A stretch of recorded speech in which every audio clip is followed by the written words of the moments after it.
I must say that since the beginning of his career, I remember him. The name Vijaya Corea was a household name in Sri Lanka, where the media is concerned. And at the same time, I must say, his efficiency and caliber in his media is different. But above everything, I came to know him as a great human being. The word MC is so often used, but most people really don't even know what it means. Vijaya Corea is the preeminent MC of our times. He is the master of ceremonies who takes over the stage and the audience with the least amount of fuss. His voice has a resonance, an inherent resonance, which is kind of the holy grail for most vocalists and people involved in the vocal arts. And that resonance is what fills the room from all corners. He gets up on stage, he owns the stage, and he owns the audience. And that's really an exclusive domain of Vijaya Corea's. In addition to all that one can say about his voice, his presentation, and his very classy act on stage, he's also been and continues to be one of the most inspiring human beings, particularly in the music business. He puts together shows that are unparalleled, and even as a very young lad, I used to go to Cafe Screen to watch his biggest night of the year performances on New Year's Eve, and I will continue to be a Vijaya Corea fan for as long as I'm alive.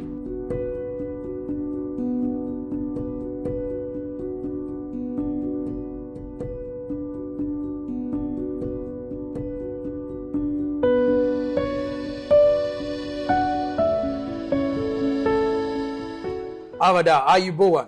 ඉතින් කොහමද? වෙනදා සංවාදය අපි ඔබට අරගෙන එනකොට බොහොමයක් වෙලාවට අපි ආදරය කරන අපේ හදවතට ළඟ ලාංකිකයන් විදියට සිහල භාෂාව භාවිතා කරනවා. හැබැයි අද පොඩි වෙනසක් කරන්න ඕනේ. එහෙම වෙනසක් වෙනවා අඩුයි. හැබැයි එහෙම වෙනසක් වෙන්නට හේතු කාරණා බොහොමයක් තියෙනවා. So let me start by saying 118th sonnet of William Shakespeare. Shall I compare thee to a summer's day? Thou art more lovely and temperate. Rough winds do shake the darling buds of May, thou summer leaves hath all too short a date. Just like that, there are some people in our lives, and there are some people who come to our mind who have the summer forever. And I believe that this person who is joining us today brings summer to our life. So, this is one and only legendary Dr. Vijaya Corea. Thank you very much for joining. Avada Ayubowan. Ayubowan, Vanakkam. So, today's discussion is about the inspiration. So, this person himself is an inspiration for me because as a compeer, I was looking up for him when I was thinking about English compeering. So, let's start with the basics. Let's know a little bit more about this role model I found. So, Dr. Vijaya Corea, let me ask, how did you begin your journey? Childhood memories. Let's start with that point. Well, childhood memories, of course. If you're looking at childhood memories, I was at Ladies' College in the kindergarten. After that, at St. Thomas's College, Mount Lavinia. And then I went into a career of chartered accountancy. And I was articled for about 1 year and about 2 months. And then I had a cousin who worked at the radio station, my second cousin, Vernon Corea. And he was very close to me. Yeah. In Sinhala, he would call me Malli, I would call him Ayya, and we were very, very close. His father and mother were two Koreas, and so were my parents, second cousins, two Koreas. So, and he used to visit us home very often, and he was good company. He would keep you going, you know, with jokes and what have you. You don't feel the time pass with him. Well, one Saturday I happened to visit with him, and we were chatting away, and then he said, you know, I'm here today to produce a program. I'm waiting for a visitor to come. He's actually someone from America. He's Thompson. So he's been on this program for some time, and he's expected in a minute. And went on like that. Then after some time, he said, "Listen, this is very strange. This guy has never ever got late in all his life. He's been here promptly. I don't know what's happened to him. Not even a phone call. He's been punctually here before." Did I say promptly? Punctually. Well, we'll wait another 20 minutes and we'll see. And the next thing I knew was that he looked at his watch and he said, "He's not coming. I've got only 15 minutes for the recording. What do I do now?" He said, "I know what. You come and you sit in on that." I said, "Me? I've never faced a microphone. I don't know how you do it." No, don't call me. Now he said, "Come on, relax. Your problem is you're thinking thousands of people are listening to you and what will they think?" Remember, on radio, you are speaking to one person at a time, one pair of ears at a time. Now you picture in your mind's eye your best friend and think that you're talking to him. You'll get it across. But before I can say Jack Robinson, he caught me by the hand, pulled me and took me into the studio. And on the way he said, "No, don't worry, no, relax. You know that this is a recording. If you make a mistake, we'll stop and start. No issue, relax." Well, to cut a long story short, I did the program. There was no stopping and starting. I went home with my cousin to lunch. He was living at Mahanuga Gardens in Kolpiti at that time. And then the program came on the air late afternoon. Two things struck me when I heard that program. First, I sounded like my father, who used to give medical talks on the national service of what was Radio Ceylon. It was a government department at that time. It became a corporation in January 1967. So then I thought to myself, the second thing was, wow, I came through quite nicely, didn't I? Now I took a liking to this. So the next Saturday also, I went to visit my cousin. And I said, "Now, this time, Ayya, no problem, I'm ready." No. I can't do that. I can't just take a man off the road and put him on the air. There are rules and regulations here. This is a government department. That day it was an exigency and I had need to put you on there. But today he's coming, he's on the way. He just confirmed that he's coming. No, I'm sorry, I can't do that today. So, wasn't I disappointed? Yes, but I didn't show it. I went home and I said to my father, "This is exactly what happened and I want to go on the air and be on this program." You know the director commercial service, Mr. Vijaya Corea, because he had treated him and got him cured of something which he could not have been otherwise cured. And the two of them became good friends, not just the two of them, but his family and my mother and father, we became family friends. I used to call him Uncle Livy. I was only 21 years old at that time.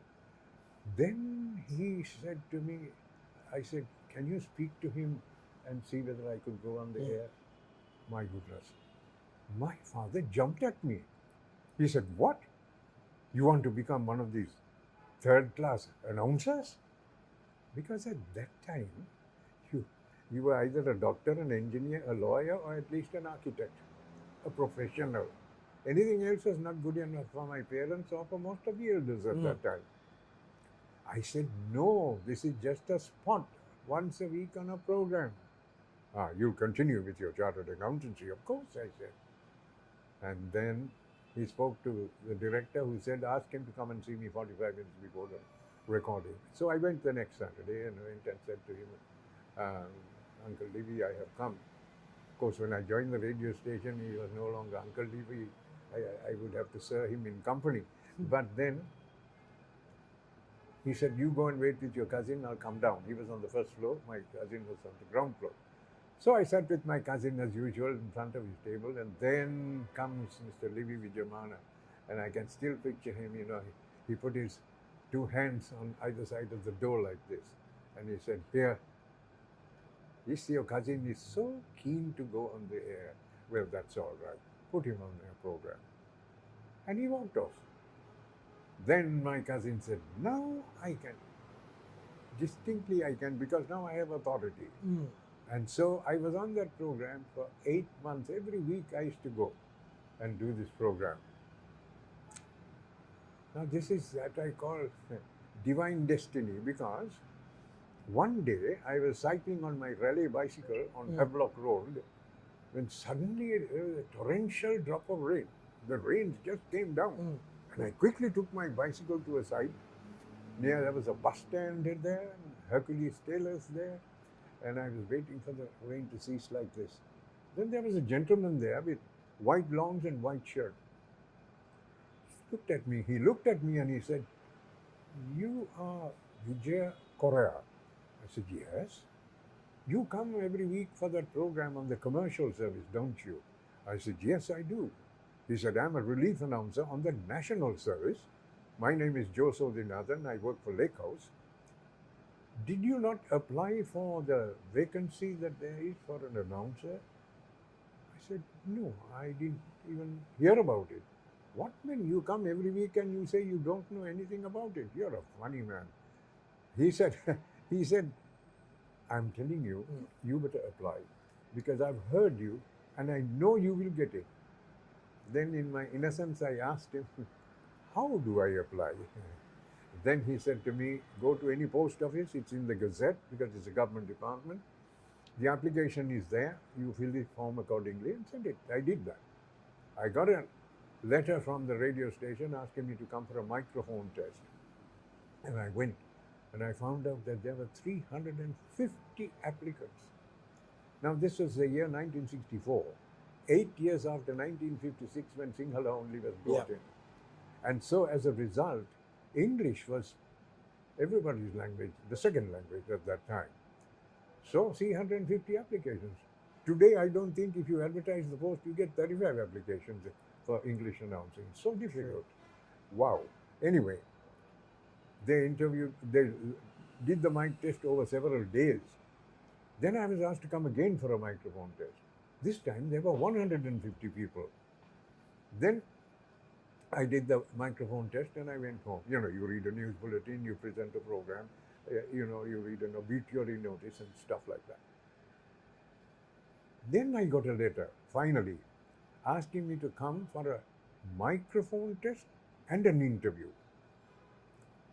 This time there were only 15 and they were going to select 5. I did that. Went through the interview. Mr. Vincent Pandita was the civil servant who was the chairman of the interview board, and we had a lovely discussion. I went home. 1 week, 2 weeks, 3 weeks, no sound. Now I was getting a little anxious. Then I went, the next time I went to do the program, met with my cousin and I said, there was a vacancy here for the announcer's post. Was it filled? Why are you asking? Why, did you also apply? I said, sheepishly, I said, yes, I did. I said, you never even told me.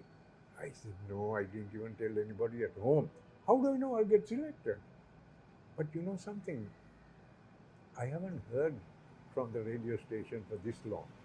Would you mind doing me a favor? What? Can you go to the administration and find out what's happened? So he said, okay, you don't follow me, you stay here. I'll go to the administration and check it out. And he did. After about 10 minutes, I got a little anxious. I stood up, I walked out and went to a corridor where I could see him coming at a distance.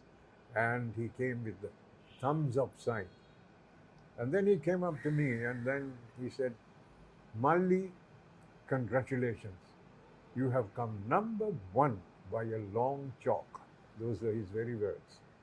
And that was the beginning of my going into a studio for presentation of programs and the like. And then, of course, I was much in demand afterwards to voice sponsored or commercial programs. 15-minute programs, half-an-hour programs. And I ended up, to this date, having done the highest number of sponsored programs. Believe it or not, 16 in 1 week.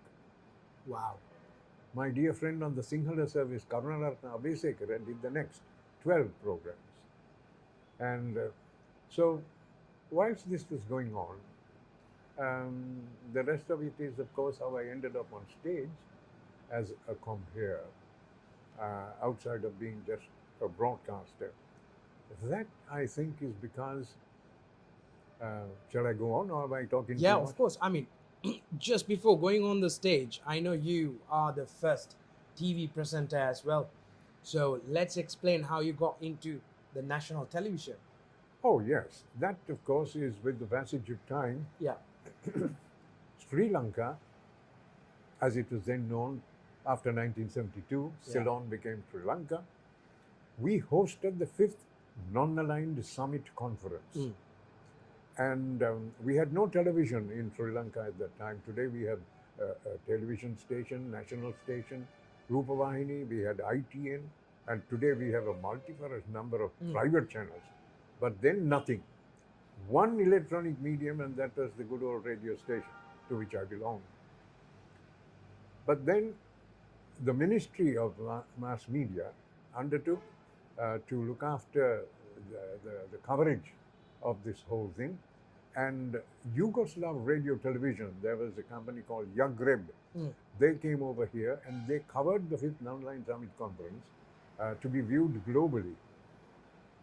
And so the conference was from the 1st of August 1976, but the preliminary to that, the beginning of it, was on the previous evening, on the 31st of July 1976, when the BMICH, which is the most popular venue for stage shows, had its first, if I may call it, stage show. And someone mentioned the other day, I happened to be the first compere who stood on that stage on that evening, and I presented a musical evening, a show, for all the kings, presidents, prime ministers, and heads of countries who came for the conference. And at the end of it, I received a commendation from the secretary of the ministry saying, your presentation in the presence of the Honorable Prime Minister, Mrs. Sirimavo Bandaranaike, was excellent. You now have the honor of being Sri Lanka's first television presenter. So that was his certification, and that's how I happen to be Sri Lanka's first TV compere. Of course, I've been invited to participate in many television programs afterwards, besides which I ended my career in broadcasting at the top end of my profession, if you may call it that, as Director General of Broadcasting. And at that time, I was also simultaneously a director on the board of the Rupavahini Corporation, which is our television station. And also I happened to be on the board of the National State Film Corporation. But my main occupation was Director General of Broadcasting. And I made many changes, which I felt necessary to bring back listeners, because by this time private stations were raising their heads, and some of them in the radio station took it for granted that they were number one and will always be number one. We were. As a matter of fact, we were the most popular radio station in the whole of, I would say, Southeast Asia or Asia. India, for example, did not listen to their own stations, they listened to us. We had a separate transmission called the All Asia Service. And Indian listeners, wow, I used to get fan mail about this much every day from the four corners of India. They were extremely popular in India. And so the radio station, however, did not take measures and comprehend that they were now in a competitive market. And so the others began to overtake, slowly but surely. So when I sat down there, I went and changed all the programs and tried to make a difference. Do you know the difference between national broadcasting and commercial broadcasting? I think all our viewers will be interested to know more about it. In national broadcasting, we give the listener what he or she ought to hear. Yeah. It's an end in itself, broadcasting. But commercial radio broadcasting is a means to an end. Yeah. The end is to earn revenue. And then therefore we need maximum listener participation. So whereas we give the listener what he or she ought to hear in national service broadcasting, we give the listener what he or she likes to hear in commercial radio. And so popular music and so on. So I checked it out. What time are the teenagers there? What time do people come home from work? What time are the housewives listening? And I adjusted programming and just about brought people back from television to radio once again. Because once television started here, way back in 1981, people got attuned to television. And then radio began to lose its popularity, as it were. But I managed to bring them back in the sense that once again car radios were on, because they knew that at this time they were getting what they were looking for. So the fact is that when I was Director General, Sajith, I was not just an administrator. I was wholly a broadcaster, a media person. So I had a perceptive understanding of the needs of radio, and I never compromised on giving the listener a standard that they deserved. I felt I owed it to them, and by God's grace, I did it. It's more like some people go out of the box and try to come up with think tank type of ideas. I think that's what exactly you've done. And then at the same time, it's not just the radio station you've changed. You've made loads of changes in the lives of people.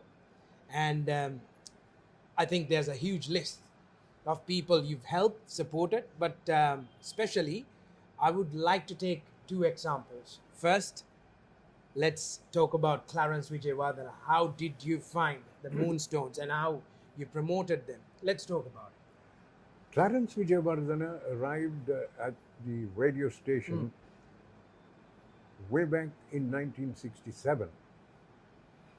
Why did they come? Because I told you I joined in 1964. That's 60 years ago. I've taken a microphone in hand and still at it. I'm still being invited to compare. I'm not looking for it, but I'm still being invited to compare because I guess some of them remember the label that I had in years gone by, Sri Lanka's #1 compare. But then, that's all God's grace. But then, in 1965, the year after I joined, I said to myself, there must be a whole lot of musicians all over the place that have gifts and talents, but have no avenue to express their giftings. They must be exhibited. They must be given opportunity. And so I initiated a program on Saturday evenings on what was then, as I say again, the only electronic medium, the commercial service of Radio Ceylon, the English commercial service, because I was on English service, not on the Sinhala service. But then I began with giving an opportunity to those who had capability or capacity to present English music, either as a band or as an individual singer or as a group, whatever, because it was the English service. But then I happened to bump into a person called Neville Fernando, who headed a group called Los Caballeros, or correctly pronounced Los Caballeros. And they sang songs with Spanish lyrics and Sinhala also. But then I featured them on this program. The moment I did that, it evoked a response from another group called La Silonians, headed by Noel Ramsinger. He lived in Pitacolte. He contacted me and then he said, I have a group also. I have my own compositions also. Can you accommodate us also? I said, I must first audition you, I must listen to you, and then certainly we'll see. Well, he came, I heard them, I liked them, I put them on the air. But this time, 100% Sinhala lyrics. But box guitars, maracas. And The moment I put them on the air, there was a huge response. But this was in 1966. Then I started recording many other groups, La Bambas, who sang that song that became a hit. Kale ukuleti yala. That, you know that song. Of course. And they became a big hit. So like this, Los Flamencos. That song became a big hit. So they all became very popular, recognized, and began to get opportunities to perform on stage shows, which are now becoming a new phenomenon with these guys. And at that time, there was no BMIC. It was either Navarangahala or Ramakrishna Hall, two venues. Now, during this time in 1967, to answer your question, Clarence Vijayawardena arrived at number 8 Independence Square, where the good old radio station still stands. And he was the leader of the group. Anasli Malevana was the singer. We have Monty Bataladenia and Dhammika Vijayasiri, the 4 original Moonstones. And they also came with box guitars. And their maracas were a tin with, I don't know what you like to call it in English, mungeta seeds. Yes. Yeah, and that's how they performed the maracas. But the thing is this, I auditioned them, and the moment I heard their songs, I just about knew they're going to click. So I put trailer announcements in advance. Listen this Saturday to the musical gems from Ratnapura, the Moonstones, and gave them wide publicity. And the moment Mangonanda was on the air, they became an overnight instant hit, the Moonstones. And that was the beginning of Clarence Vijayawardena's career, which moved on thereafter to changing, as he did, from using acoustic instruments to electronic instruments. You know how that happened? One day, Clarence and Anasli were at a wedding. They were invitees. So when their presence was known, naturally they came and said, why don't you sing a few songs for us? Then there was a band performing on the stage called the Beacons. And they used electronic equipment. They were a Western band. But they backed these guys because their songs are so known and popular. Clarence comes down from the stage and sits down and tells Anasli, Shah, Machan, mekane sadde. Right? And he switched to electronic instruments from the box guitar. Wow. In fact, Dixon Gunaratna, who played lead guitar for Beacons, and also Shanaka Pereira, who played bass guitar, quit Beacons and joined Clarence in what became the Golden Chimes.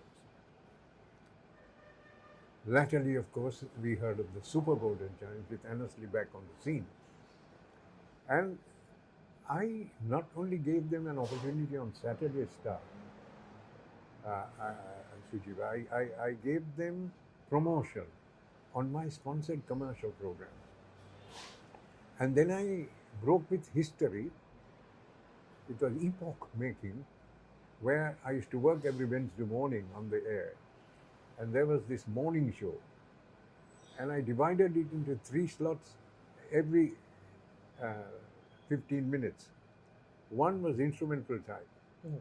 The other one was story time. I used to put, for example, a deck of cards with text written. And won the local talent spot.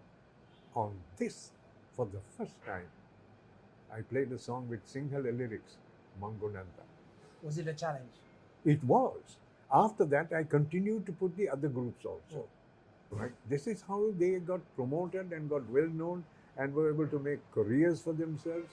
They went on stage, they went abroad and did all of that.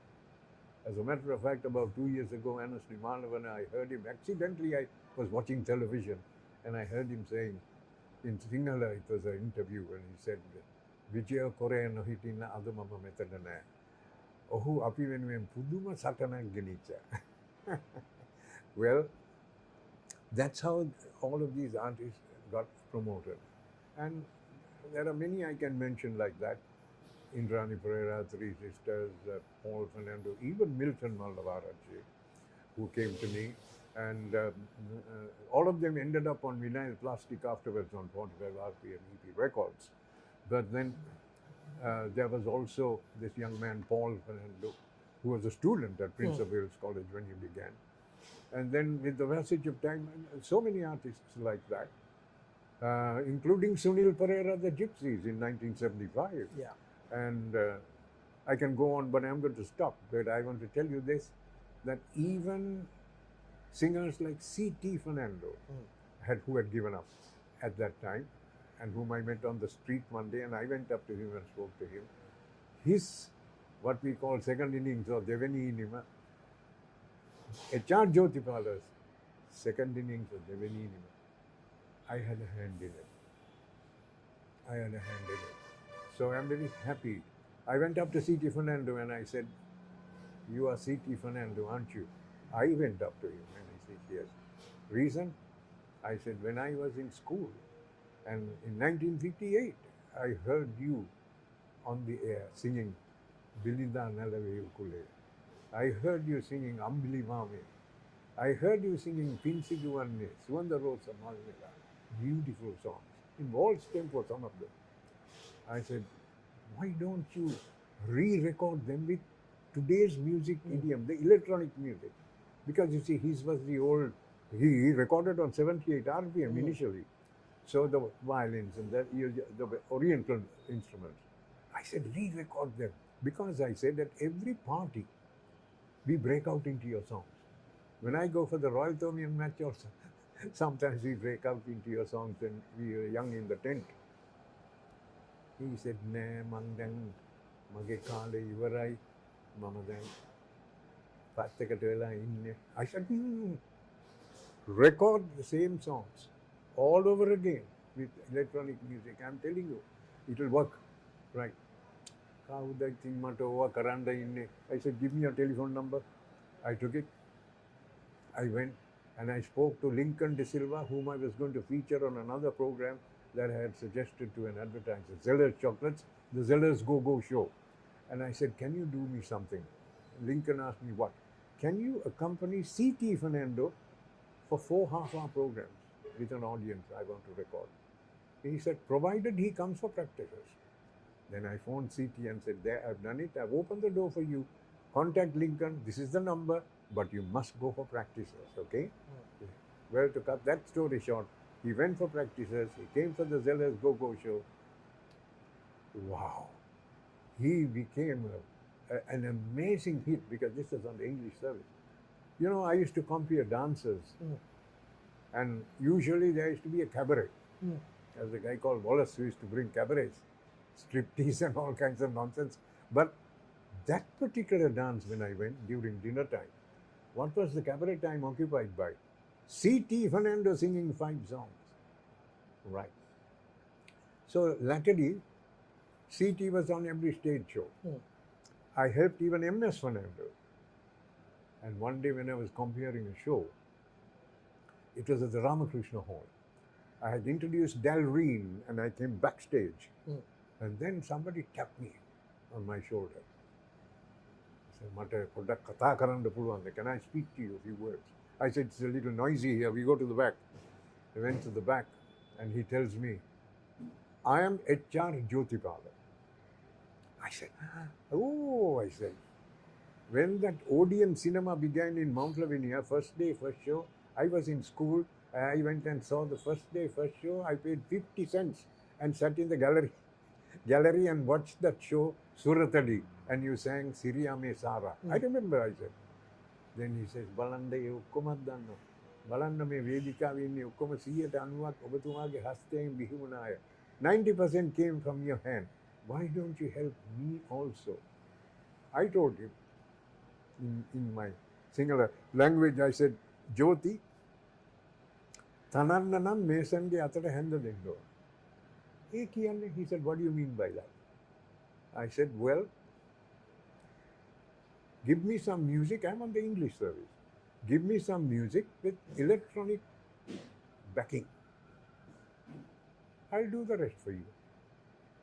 He said, "No, Nithamanalola, my film song? I said, no. That doesn't fit the bill. Lead guitar, rhythm guitar, bass guitar, keyboard, if you want, add a saxophone, no more. I said, I'll tell you what. Today is Saturday.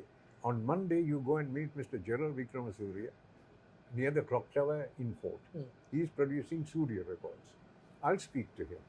And I know he will record you because he's already done that with C.T. Fernando. So then I spoke to Gerald Vikramasuriya and I said, he's a well-known playback singer, he's an actor, everything. It will help you if you do. Oh yes, ask him to come. To cut a long story short, he went, and then Clarence was asked to do a song for him, but Clarence was for some reason delaying. Then Milroy Dharmaratna of Dharmaratna Brothers was assigned, and he did a song for Jyoti.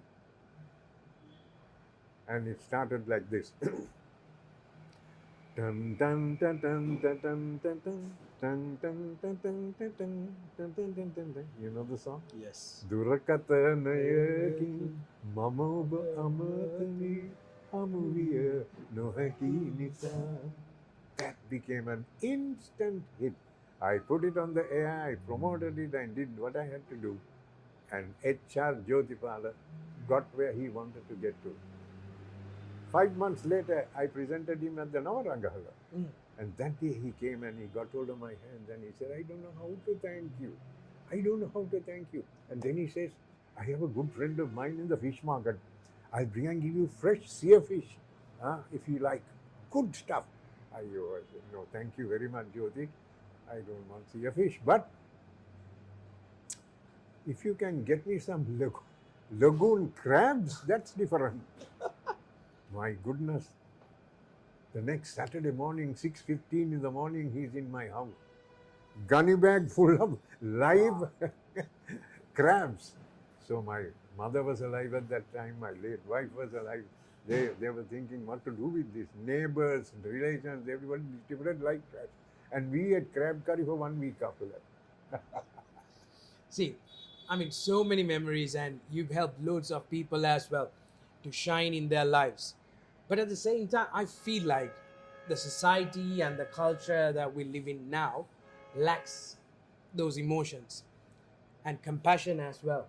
So when you think about today's society, how you feel about it, if there's one message you can pass it on to the generations to come, what would that be? That is, first, identify yourself. Find out what you have been gifted with. You don't believe in God, you will want to say, nature gifted it to me. Call it what you may, but if you have a gift and a talent, make use of that for yourself in the beginning, in whatever vocation, employment, or location you might be. And then don't stop there. Make use of it to help somebody or as many others as you may come across, because that is your duty to humanity. Be honest, be disciplined, and be an example. That's what I would want to say. Amazing. And at the same time, at the end of the day, I'm joined by one of the greatest compeers Sri Lanka has ever produced. So if I don't ask this question, it won't do the justice for this conversation. So for the compeers who want to improve their skills, do you think being a compeer is a gifted skill? Definitely yes. You know, Sujiva, broadcasters, telecasters, compeers are never made, they're born. If you have the gift, you can fine tune it. If you don't have the gift, you can only flog a dead horse, like I would say always. But as a compeer, when you have to introduce people, you must know of them. You must know of their style. You must know of their characteristics. Like, Ronnie Leach would produce some humor on stage.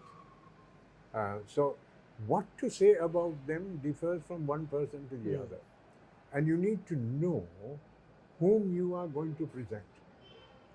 I can honestly tell you before God, When I go on stage as a compeer to present an artist, I never think about what shall I say. I'll say this, I'll say that, let me put it this way, that way. No.